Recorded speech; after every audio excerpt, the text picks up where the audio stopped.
Olá, eu sou a Mirella e hoje vamos falar sobre a dentinogênese e a estrutura da dentina. Eu e a Mirella vou falar sobre a dentinogênese e depois o Ryan irá abordar sobre a estrutura da dentina.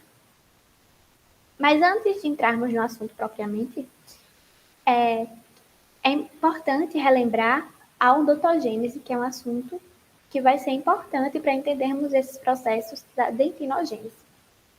Então, na odontogênese hoje eu vou dar ênfase em duas fases, que é a de capuz e a de campânula.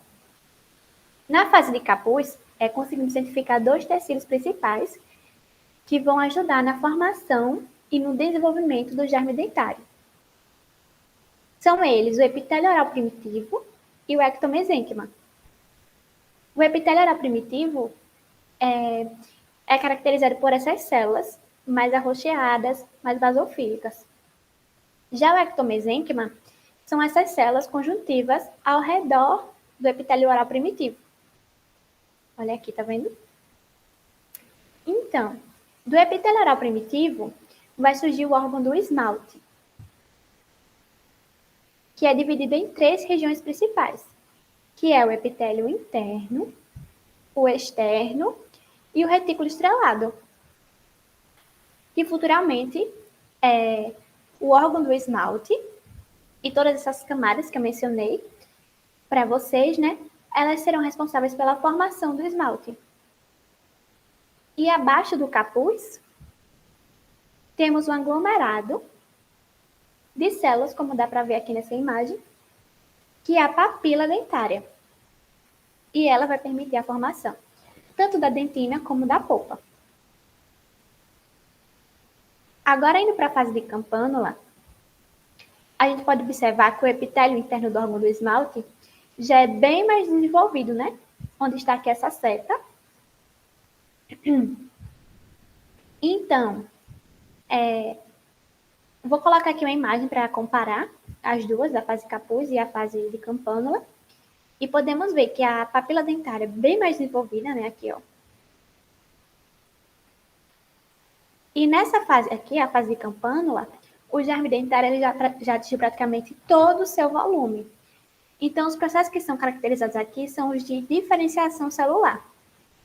Essa fase vai ser um marco na odontogênese, porque é nela que vai acontecer o surgimento de novas células, que são células capazes de formar o esmalte, a dentina e a polpa. Então, agora, né, que já revisamos um pouco da odontogênese, vamos para o assunto propriamente dito. Mas primeiro fica uma questão. O que seria a dentina? Não é mesmo, né? Ela é um tecido mineralizado que possui uma natureza conjuntiva. E ela vai constituir a maior parte da estrutura do dente, como dá para ver nessa imagem aqui. Ela vai ser recoberta pelo esmalte, na sua porção coronária, e pelo cemento, na sua porção radicular.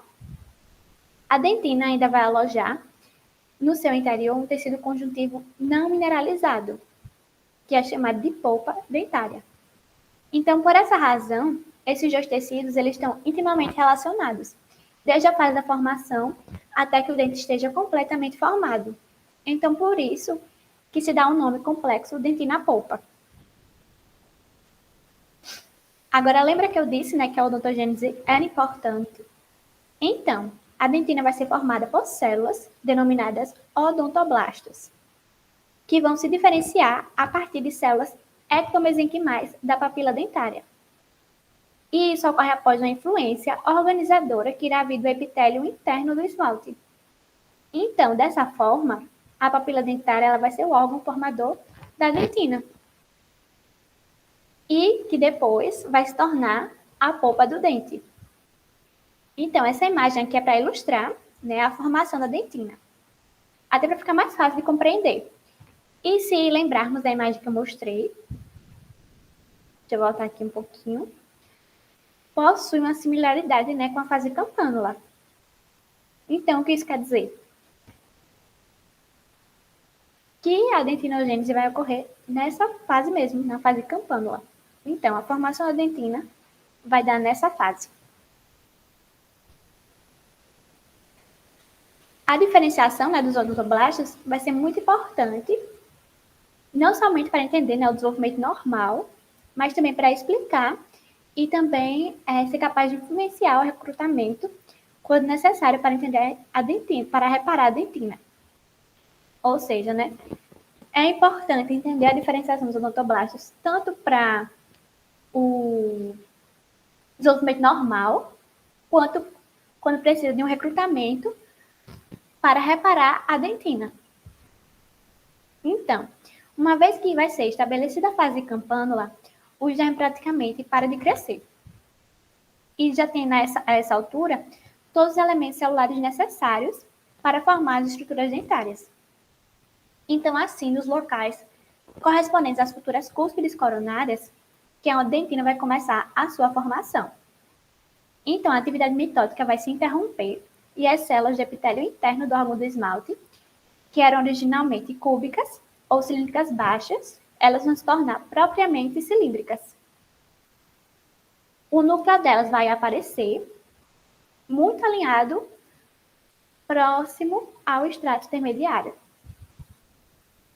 Então, elas vão estar bem próximo ao extrato intermediário. Já já eu vou mostrar uma imagem que vai ilustrar melhor para vocês. E eu vou explicar, tá bom? E as células, né, do epitélio interno também, elas vamos passar a chamar pré-ameloblastos.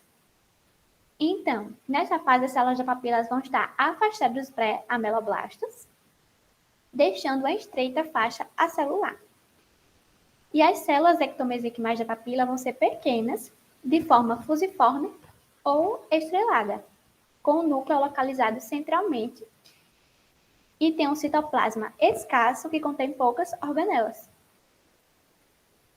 A matriz extracelular da papila, ela vai ser constituída por uma abundante substância fundamental que vai ter poucas e finas fibrilas colágenas. E as células ectomesenquimais da periferia da papila, elas vão ser chamadas de pré-odontoblastos agora, e vão aumentar de tamanho graças ao desenvolvimento de organelas de síntese e de secreção de proteínas, que vão se diferenciar nas células que formarão a dentina, que são os odontoblastos. Então, com a diferenciação dos pré-odontoblastos e, consequentemente, o aumento do seu volume, a faixa celular vai ser eliminada gradualmente, tá? Passando a ser ocupada pelos odontoblastos. E essas diferenciadas elas vão ser caracterizadas por serem altamente polarizadas e com seus núcleos posicionados distantes do epitélio interno do esmalte.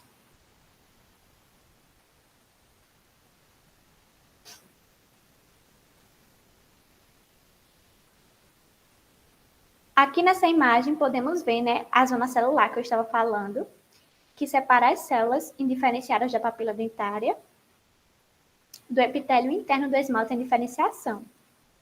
Está aqui. Os pré-odontoblastos, que vão se desenvolver em odontoblastos altos e polarizados. Está aqui.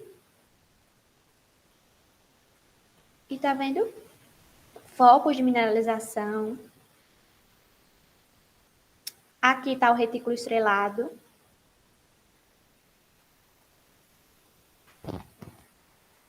E como os outros tecidos que sofrem mineralização, a matriz orgânica da dentina ela tem dois componentes. O fibrilar, constituído pelas fibrilas colágenas, e a substância fundamental interfibrilar. Como dá para ver aqui nesse gráfico que eu fiz, o colágeno encontrado na dentina, ele é principalmente do tipo 1, e vai representar a maior parte da matriz orgânica. Outro tipo de colágeno é o 5, que também é encontrado, mas em proporção muito menor, né? 5%, 85%.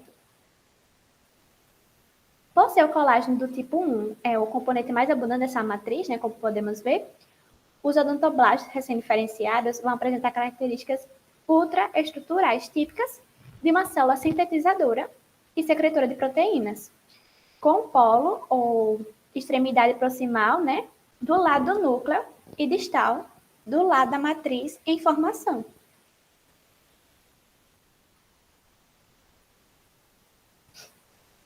Agora, indo para a formação da dentina do manto. Após a diferenciação, né, dos odontoblastos, a próxima etapa na produção da dentina vai ser a formação da matriz orgânica. E o primeiro sinal de formação da dentina é o aparecimento de distintas fibrilas colágenas, que vão ser de grande diâmetro, que vão ser chamadas de fibras de von Kopf. Essas fibras elas vão consistir em colágeno do tipo 3, associado pelo menos inicialmente à fibronectina. E essas fibras elas vão se originar profundamente entre os odontoblastos. Aqui dá para ver essas fibras, né? E assim elas vão se estender em direção ao epitélio interno do esmalte e vão se irradiar para fora. E à medida que os odontoblastos continuam a aumentar de tamanho, elas também vão produzir fibrilas de colágeno do tipo 1 menores, que vão se orientar paralelamente à futura junção amelodentinária. E desta forma, uma camada de pré-dentina do manto vai aparecer. Então, essa outra imagem aqui é para mostrar para vocês as fibras de von Kopf, que aparecem como estruturas enoveladas e filamentosas, de tonalidade azulada, onde tem aqui essas cabeças de sete, como vocês podem ver, né? Que vão se originar profundamente entre os odontoblastos. E coincidente com essa deposição de colágeno, a membrana plasmática dos odontoblastos adjacentes aos ameloblastos em diferenciação estendem curtos prolongamentos para dentro da matriz extracelular em formação.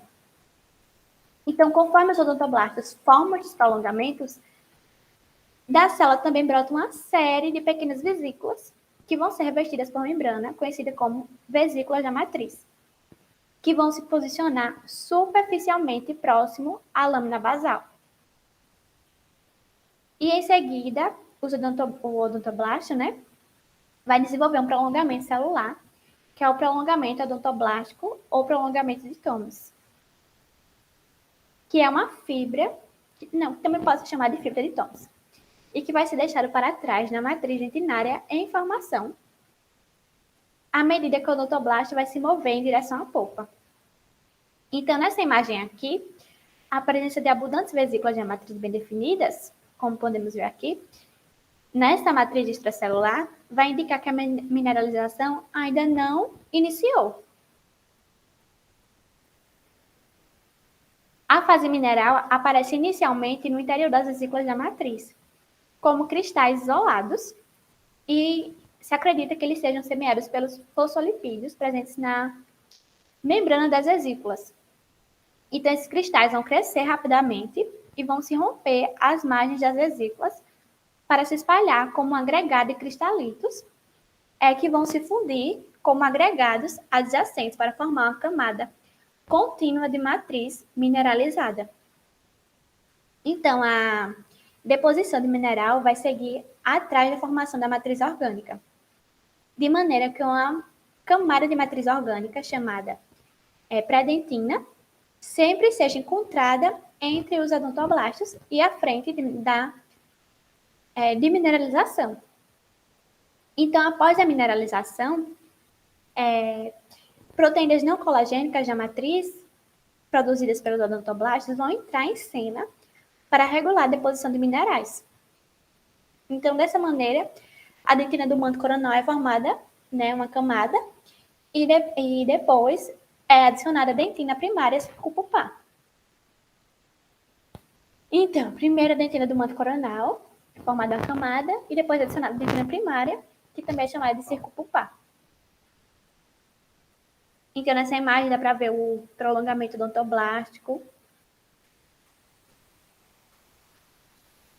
Aqui, ODP, a trama terminal, o prolongamento odontoblástico, ele vai se estender acima da trama terminal. Está aqui o CW. Eu coloquei essa legenda aqui para ficar mais fácil de você identificar as estruturas. E tem as pequenas fibrilas colágenas, né? Que vão formar a maior parte da pré-dentina e vão seguir perpendicularmente aos prolongamentos e, consequentemente, vão aparecer como estruturas pontilhadas em um plano que passa longitudinalmente ao longo dos odontoblastos. Então, aqui, pequenas fibrinhas colágenas. Achou aqui a legenda? Procura, ó, aqui. Agora, vamos tratar sobre o suprimento vascular, que é importante na fase de formação dos tecidos mineralizados, né? É importante para poder eles terem um bom suprimento sanguíneo. E durante a dentinogênese, quando se inicia a formação da dentina do manto, os capilares vão ser encontrados abaixo da camada de odontoblasta, que estão ainda recém-diferenciados. E conforme a dentinogênese circumpulpar é iniciada, falaremos dela daqui a pouco, alguns desses capilares vão migrar por entre os odontoblastos, como podemos ver aqui na imagem. E, ao mesmo tempo, o seu endotélio vai tornar-se fenestrado para permitir o aumento de trocas. Então, quando terminar a dentinogênese, eles vão se retrair da camada de odontoblasto e seu revestimento endotelial ele vai se tornar novamente contínuo.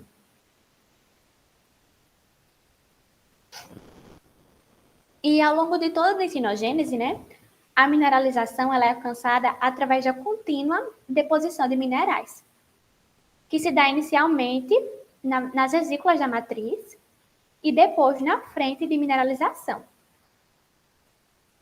Sob o ponto de vista histológico, vão existir dois padrões de mineralização dentinária. Um, a mineralização linear, e o outro, a mineralização globular.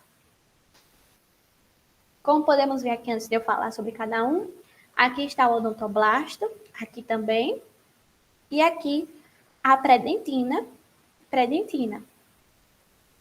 Então, primeiro falando sobre a mineralização globular, ela vai envolver a deposição de cristais em diversas áreas discretas da matriz, que vai ocorrer através da captura heterogênea no colágeno.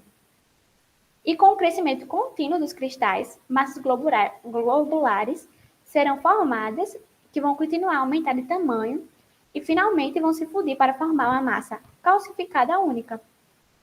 Então, esse padrão de mineralização ele será bem mais visto na região da dentina do manto, onde as vesículas da matriz vão originar focos de mineralização que crescem e se unem.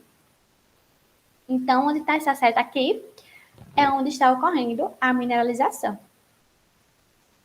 Já na dentina circumpulpar, a frente de mineralização ela pode progredir tanto para um padrão globular como para um padrão linear. O tamanho dos glóbulos ele parece depender do ritmo de deposição da dentina. Então, com os maiores glóbulos, ocorre onde a deposição da dentina ela vai ser mais rápida. Então, quando o ritmo de formação progride lentamente, a frente de mineralização vai aparecer mais uniforme e o processo vai ser dito como linear. Então, é só lembrar, linear, aquela coisa reta, mais lento, mais uniforme, entendeu? Então, aqui, onde está a seta também está ocorrendo a mineralização.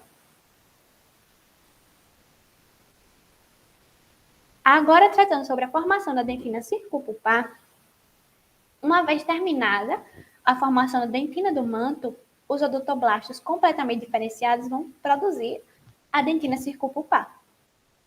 Então, como eu já disse anteriormente, a formação da dentina do manto termina quando os odontoblastos alcançam sua completa diferenciação e polarização, né? Então, a partir desse momento, enquanto se deslocam centripetamente, os odontoblastos continuam depositando as moléculas da matriz orgânica, sendo que as fibrilas colágenas elas continuam sendo os elementos mais numerosos.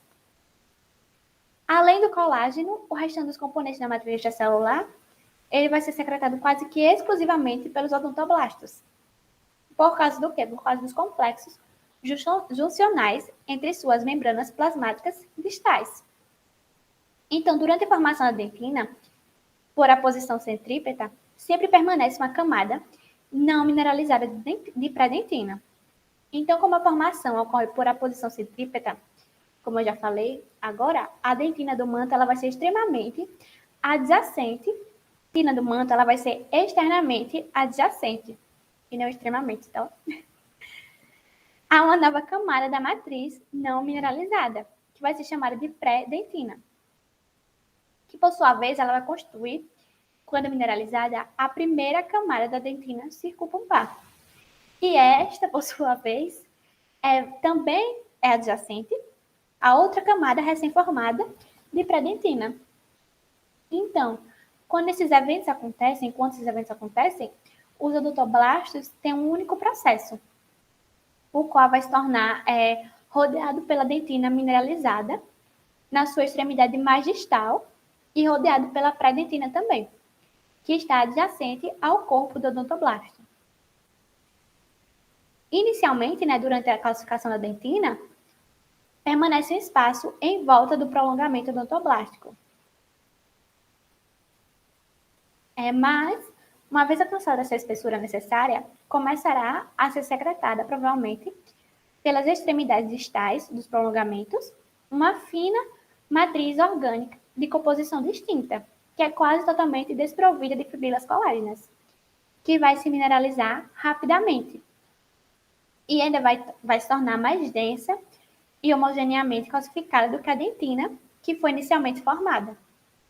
Então, essa camada muito fina, em volta dos prolongamentos, é denominada dentina peritubular e vai formar a parede do túbulo dentinário em toda a sua extensão.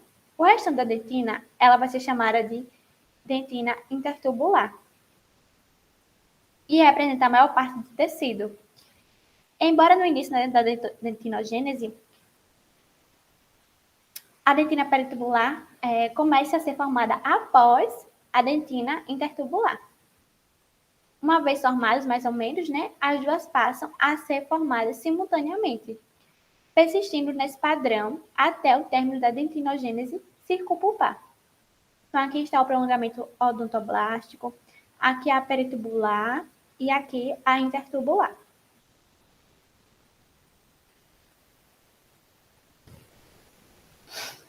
Agora, falando sobre a formação da dentina da raiz, as células epiteliais da bainha radicular de Hertwig vão iniciar a diferenciação dos odontoblastos que vão formar a dentina radicular. A camada mais externa da dentina radicular vai ser equivalente à dentina do manto na coroa. Porém, ela vai apresentar algumas diferenças na orientação e organização das fibras colágenas. Em parte, porque as fibras colágenas do cemento vão se misturar às da dentina. Alguns relatos também indicam que o conteúdo das proteínas da dentina radicular difere e que vai se formar em uma velocidade menor, e ainda que seu grau de mineralização difere do da dentina coronal. Então, essas possíveis diferenças precisam ser verificadas e podem simplesmente refletir um contexto anatômico da dentina radicular, em vez de diferenças fundamentais. Nessa imagem mostra a dentinogênese inicial da raiz, as células da bainha radicular, como podemos ver aqui, iniciar a diferenciação dos odontoblastos que estão prestes a iniciar a formação da dentina radicular.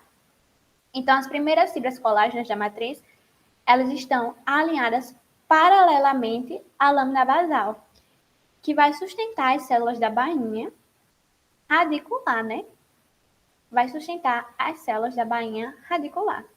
E que nesse estágio está se tornando descontínua. E ainda tem essa área circulada aqui, que vai delimitar um complexo juncional entre dois odontoblastos.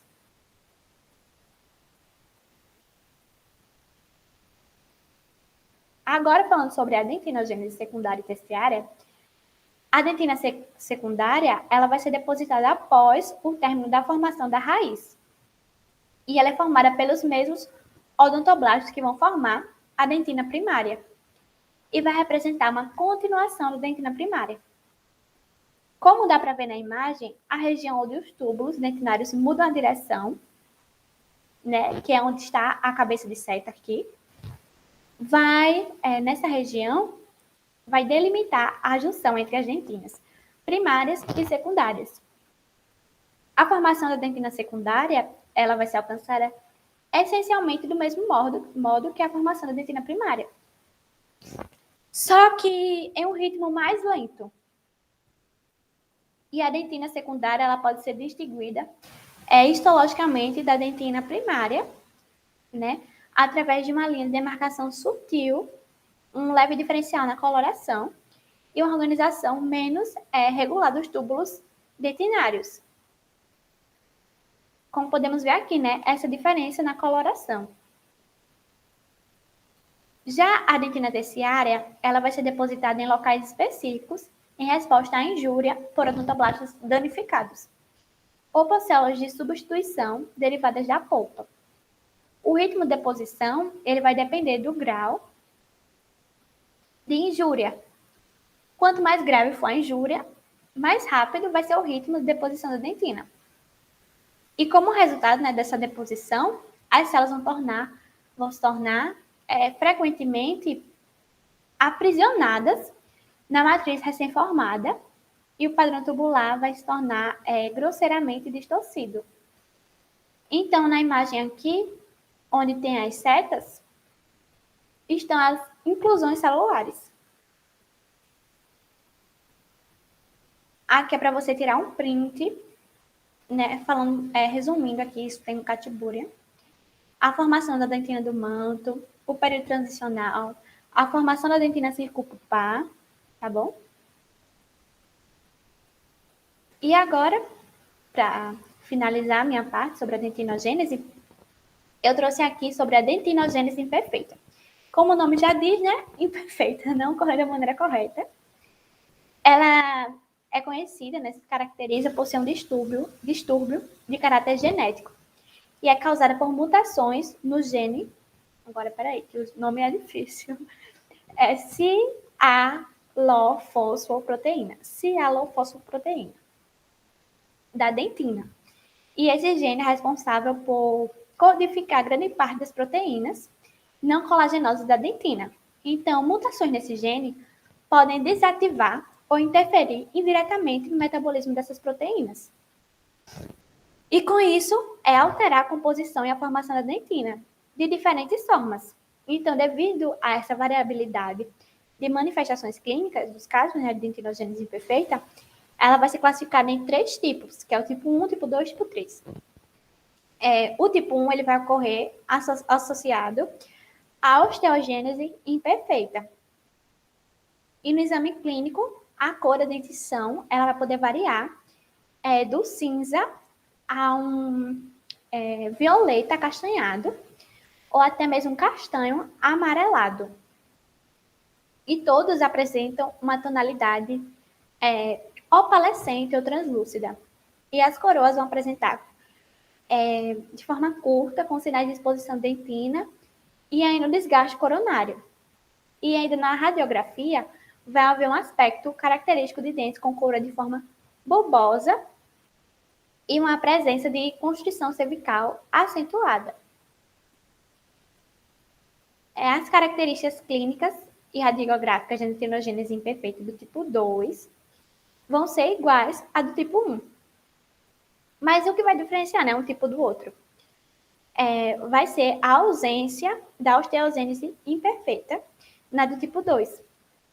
Já a dentinogênese imperfeita do tipo 3, ela vai ser a forma mais rara e ela vai se caracterizar pelos mesmos aspectos clínicos das do tipo 1 e 2, associados às exposições múltiplas, né, das polpas dos dentes descidos. Dentre os aspectos radiográficos da do tipo 3, vai ter uma grande amplitude das câmaras pulpares, paredes dentinárias finas e canais radiculares grandes. Esse caso aqui eu achei bastante interessante. Como é genético, né, o relato, tem várias pessoas da família com esse problema. E todos eles vão ter a do tipo 2, que eu acabei de falar. E tudo começou quando esse paciente de 23 anos foi ao dentista. Ele estava se questionando da aparência dos seus dentes. Também ele usa uma prótese e estava incomodado. E durante a anamnese, né, foi questionado se tinha mais alguém da família. E aí ele lembrou da sua irmã, que era edêntula. E aí depois foi descobrindo, né, outras pessoas da família com esse mesmo problema. E tem várias pessoas da família no caso, nesse caso aqui, e eu escolhi esse aqui, né, o paciente principal, e eu escolhi aqui colocar a irmã dele, que é a pessoa mais velha que apareceu lá, no caso, e aqui o sobrinho, que tem apenas 5 anos.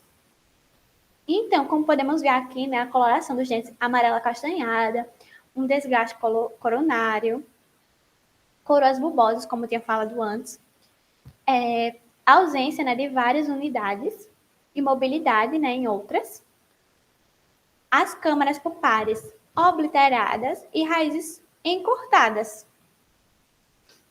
Já na irmã dele, de 30 anos, podemos ver, né, que ela é idêntula, mas aí foi questionado a ela como era quando ela tinha os dentes. E aí ela disse que os dentes dela eram frágeis, sensíveis e com coloração levemente marrom. E o sobrinho de 5 anos, né, como podemos ver, a imagem bem triste. E a dentição decidida dele, como podemos ver aqui na imagem, ela tem uma coloração amarelo amarronzada. E tem uma exposição da dentina e destruição coronária mesmo, né? A radiografia também demonstrou raízes curtas, constrição cervical, coroas bulbosas, em ambas as dentições, né? E também observou, foi uma observação importante que fizeram, foi que a obliteração das raízes dele e das câmaras pulpares eram principalmente na dentição decídua. Então é isso. Agora o Ryan vai falar sobre a estrutura da dentina. Bom, meu nome é Ryan e eu vou falar um pouco sobre as estruturas da dentina. Então, em relação às estruturas da dentina, a gente começa a falar pela dentina primária. Ela é formada até o fechamento do ápice radicular e é conhecida como a dentina primária, né? Só que ela engloba também a dentina do manto e a dentina circumpulpar, que é o que a gente vai falar nos próximos slides mais detalhadamente. Bom, então, falando agora sobre a dentina do manto, especificamente, a gente pode dizer que ela é a primeira camada de dentina formada, e por isso que se chama dentina do manto. É uma camada também que possui uma espessura de 10 a 30 micrômetros e é formada pelos odontoblastos do manto. Ou seja, os seus componentes eles são secretados pelos odontoblastos enquanto eles se diferenciam. É importante falar também que na dentina do manto, a mineralização inicia-se a partir das vesículas da matriz, as quais elas já não existem mais na dentinogênese circumpulpar. Bom, ainda sobre a mineralização, ela progride principalmente pelas fibrilas colágenas e as moléculas associadas. Em relação às fibrilas, as fibrilas mais grossas da dentina do manto, elas se dispõem perpendicularmente à lâmina basal para criar no futuro a junção amelodentinária. Além disso, o seu grau de mineralização alcançado pela dentina do manto é um pouco menor do que a da dentina circumpulpar. Bom, na dentina do manto, os prolongamentos odontoblásticos eles são rodeados por matriz calcificada mais ou menos homogênea, não tendo, portanto, dentina peritibular. A dentina do manto, juntamente com o esmalte, estabelece a junção amelodentinária, como já foi falado antes. Os odontoblastos, ainda em diferenciação, começam a síntese e a secreção dos elementos da matriz orgânica e após terem completado sua diferenciação, elas continuam secretando esses elementos. Assim, as fibrilas grossas são formadas pelos odontoblastos do manto, enquanto as fibrilas mais finas pelos já diferenciados odontoblastos circumpulpares. Bom, falando agora sobre a dentina circumpulpar, ela constitui, na verdade, a maior parte da espessura total da dentina. Embora ainda compreenda a dentina primária, a dentina secundária, ambas têm a mesma estrutura. E falando estruturalmente, a dentina circumpulpar ela é constituída pela dentina peretibular, que constitui as paredes dos túbulos dentinários, e pela dentina intertubular. Túbulos dentinários e espaço periodontoblástico. Os túbulos dentinários eles constituem a característica principal da estrutura dentinária. Eles são túneis originados pela formação da dentina mineralizada e em volta dos prolongamentos odontoblásticos. Entretanto, vale ressaltar que no dente formado já, os túbulos nem sempre contêm prolongamentos em toda a extensão, pois eles meio que se retraem quando a metade da espessura da dentina circunpulpar já tá formada. É importante dizer também que os túbulos dentinários eles percorrem toda a estrutura da dentina, sendo muito ramificados junto ao limite do esmalte. E em razão da ramificação dos prolongamentos dos odontoblásticos durante a dentinogênese do manto. Bom, dentina peritibular. A dentina peritibular constitui as paredes dos túbulos dentinários, sendo uma dentina hipermineralizada, quando comparado à intertubular, que a gente ainda vai ver nos próximos slides. A sua espessura é de aproximadamente 0,7 micrômetro junto ao limite amelodentinário e diminuindo em direção à polpa, alcançando em torno de 0,4 micrômetro, já próximo ao pré-dentino. E a sua formação ela ocorre durante toda a vida, podendo aumentar por estímulos, por exemplo, a atrição. A dentina intertubular constitui a maior parte da dentina e ocupa todo o espaço entre os túbulos. Essa porção da dentina, que fica entre as colunas da dentina peritibular, é chamada precisamente por isso, de intertubular. E ela também constitui a maior parte do volume da dentina. A dentina intertubular difere um pouco da anterior por ter a sua matriz orgânica constituída principalmente por fibras colágenas, as quais se orientam perpendiculares aos eixos ao longo dos túbulos dentinários. Dentina interglobular. Bom, são áreas de dentina hipomineralizadas que são localizadas na porção mais externa da dentina coronária, frequentemente no limite entre a dentina do manto e a circunpulpar. Bom, além disso, as áreas da dentina interglobular eles são percorridos pelos túbulos dentinários da mesma maneira que as outras regiões da dentina circunpulpar. Entretanto, como a fase está na mineralização da matriz, os tubos carecem nessas regiões de dentina peritibular.